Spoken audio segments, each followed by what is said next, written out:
Hello, Merry Christmas. I thought I'd put together a quick little Christmas present. I've been reading the Game Engine Black Book on Wolfenstein 3D, and part of it is they were talking about how the advantage of early computers is that they had a frame buffer that we could write to, and then that would write immediately to the screen. And I thought, what a shame that we don't have that anymore, that it's all obscured behind things, layers upon layers.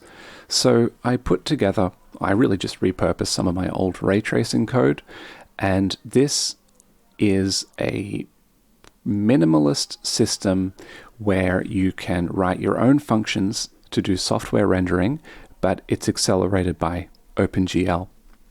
So I just want to quickly run through this. I'll make this available on GitHub. You can fork it, do whatever you want, make your own, let your imagination run wild, look up classic computer rendering, graphics, line drawing algorithms and stuff, and just be unencumbered. Anyway, so this is how it goes. The main function is pretty straightforward. We create an app and then tell it to run and then delete it.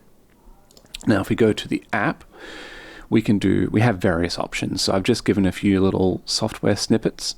If we wanted to hide the mouse, this is a line we could run. We could go down to the main loop, and this will keep going while this variable is set to continue, which we can alter at any point. If we want to add any code for processing mouse movements or key presses, we can go to the process input function. And then here we've got some examples of getting the mouse position, setting the mouse position, checking if a certain key is down, and so on. And this is where we're setting the return code. So I'm just giving a few examples of how to use it, but hopefully it's a scaffold which is not too hard to work with.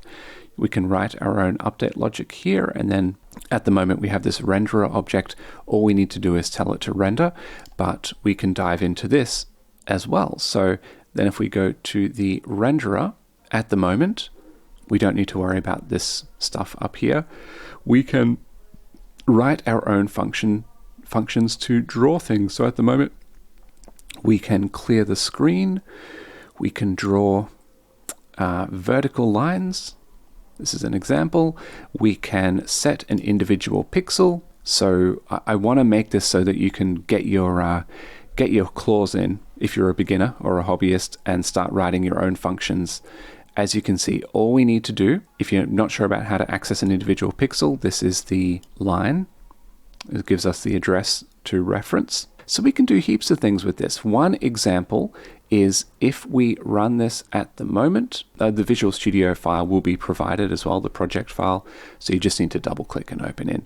As you can see right now, it's fine. It's going at about just under 500 frames per second. Not great for this computer. So let's look at that. If we go down, this is using a loop to set the pixel address, but we can also use AVX2 to set 8 pixels at once. So we take that VEC3, we bounce it down into a number, then we set a block of 8 pixels with that number, and then we check out how many of those blocks will fit into the screen.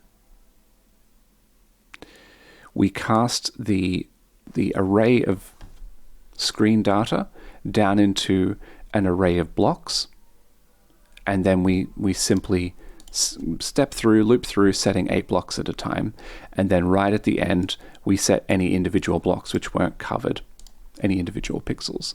So if we run with this function instead, then it goes from 500 to 2000 in the region of 2000. So I mean, this is something we could do, is we could start writing our own drawing functions and then try to come up with optimized versions of the drawing functions. So yeah, that's it. I'm providing this. It's available to you. Merry Christmas, happy experimenting, and just have a good time. All right, bye.